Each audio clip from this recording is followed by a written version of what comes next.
Hi guys, Adventurous Allotment here on my allotment.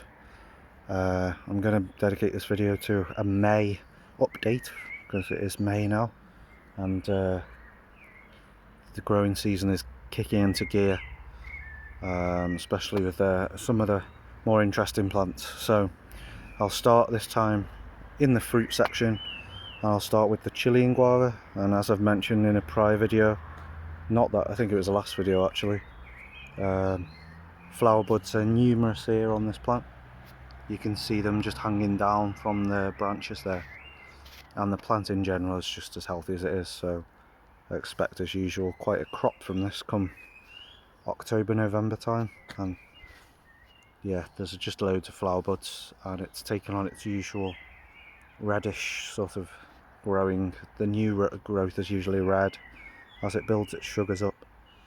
It's really handsome colours on it. It's just a bit straggly and untidy, but I'm reluctant to cut it down because I'm reluctant to cut it and keep it bushy because of course that will prevent more fruit from growing, and I may as well get as much fruit as I can, and I can do different things with it. So looking good with the Chilean Guava. All the hardy shrubs there, the gooseberries are well on the way there. They're about to fruit.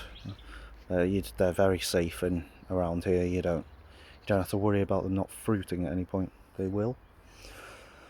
The next one is the pomegranate, which is, a bit of a sore subject, but it's coming into leaf.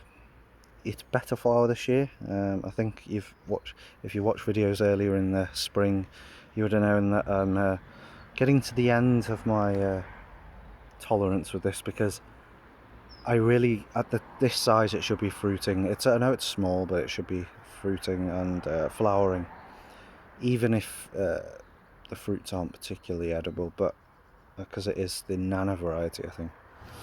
But it's growing back this year, so never know. Maybe it will flower this year. Even if it flowers, that's a head start. Even if it doesn't fruit, that's good. They usually do this around May, June here, but probably when it starts to grow, but there's no sign of that yet. It's still growing foliage. I don't know what to think. We'll see. I can't really say anything about it yet because it's only early in the season. Next plant is the fig, and the fig is growing back. Its leaves, still quite small leaves of course, but the figs are responding because the leaves are responding. They're getting quite chunky now actually. If I bend down, you can see them there. They're still developing, but they're a good size. They're about the size of my width of my thumb.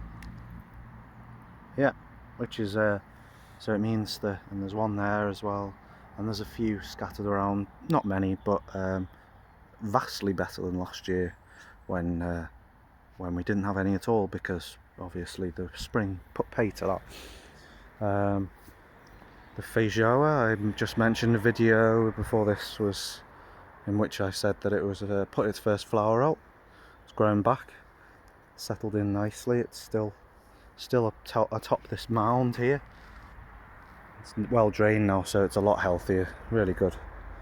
So I'll come back and do more videos on that obviously as it progresses, because the next stage is the flower bud stage. Strawberry tree, I'll come around here and do the strawberry tree actually. I usually go around the other way.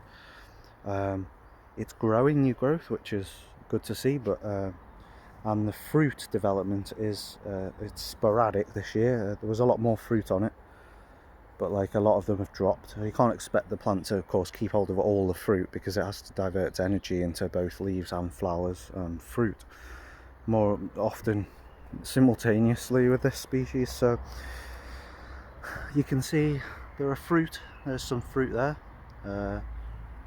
In most panicles there's at least one fruit, but like that one there is just one, but some of the panicles have lost all their fruit, like that one there, but some have got all of them nearly, so it's sporadic fruiting. But I imagine it will be there'll be enough fruit for what I want to do it for. I think there's probably still up to and about 50 fruit on here, so if they carry on, they don't all fall off, then we'll be left with some fruit at least in the autumn, which is better than none.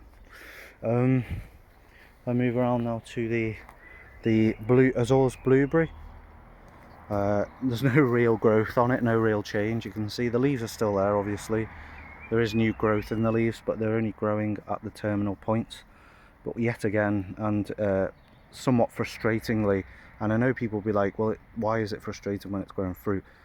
It's not putting out the foliage that I want, because without the foliage it can't really grow properly. And the leaves that are there are not really enough, you know what I mean, and not enough. And there's no real growth from these stems here. I'm reluctant to cut it back because I don't think that will help, and it might actually cause damage. But as you can see, there's a lot of flowers. There's loads of flowers here. You can see all the flowers developing. But I'm not sure that's what we want. I'm not sure that I might have to remove the flowers. I might remove the flowers on one stem and see what happens. See, maybe it will encourage some leaf growth. I don't know. But all I know is it just seems to be a flowering machine, but it doesn't seem, and a fruiting machine, but it doesn't seem to actually like to produce leaves, which is bizarre. But anyway, I'll keep you updated on that one if I do that and see how it goes.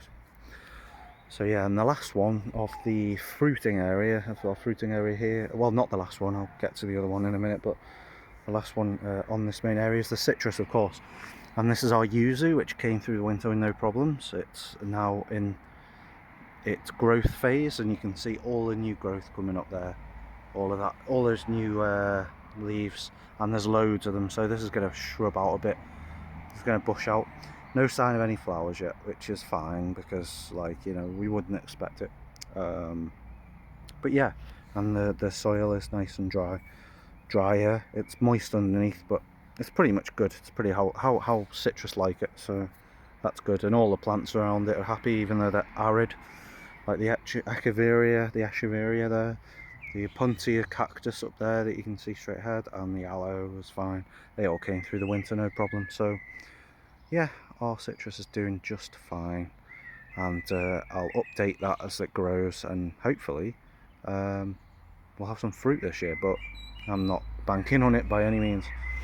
There is one plant that I want to show you that I don't usually cover in this, and it is the black currant, because it's absolutely covered in fruit and flowers. Look how many there are on there. That is the most I've ever had. There's going to be an absolute feast on there. Obviously the birds will probably take a good portion of these, but look how covered that is in blueberries. So I might actually be able to make something like a jam this year, so we'll see. I'll actually update you on that one because that's quite interesting. The next one I'm going to show you is, of course, the grapevine, and the grapevine's growing back nicely. So it is growing back nicely. As you can see, it's starting to the stems are starting to grow up. Still in training mode here. I'll probably try and train a few stems on here, and then the strongest ones I'll leave the strongest one and cut the rest off. There's no sign of flowering this year. You would have seen the flowers, I think, by this point, so yeah, no sign of flowering. That's fine though. I'm just training it, so yeah, no problem. Grapevine is going well. I'll just let that grow a bit wild at first, and then I'll start cutting it and moulding it into the shapes and the training route that I want it to go down. So yeah, that's that. There is one more, actually. I lie. There's one more plant that I'm going to show you, and it's up here because, of course, I've recently planted this year the Luma Apiculata, which is this one here, and obviously it's got a lot of the new growth. You can see from this these reddish blackish kind of terminal leaves, and this has grown really well so far this year. It's really bushed out. It's a happy plant. It's got quite big leaves. I did mention that. Someone said that they also have big leaves. Ones I've come across have been quite small, more like the size at the bottom there. They're the sort of like size I've seen. But yeah, that's going well. I won't flower for a few years because it was grown from it self-seeded, obviously, where I found it, and it will take a few years to be able to flower and fruit. But also one thing I want to cover more, honestly, it's just one thing, is the tea. I replanted this tea recently, and so these are all going for, I don't know whether I covered it in a previous video or not, I can't remember, but these are all going to start growing now, which is nice. Anyway, yes, this is concludes the first part of the allotment update with the fruit, and yep, everything's going well so far. Fingers crossed for a warm, humid summer, and everything will really go for it. Anyway, thanks for watching. Please like, please subscribe, and I'll be back with part 2, the ornamental. Thanks.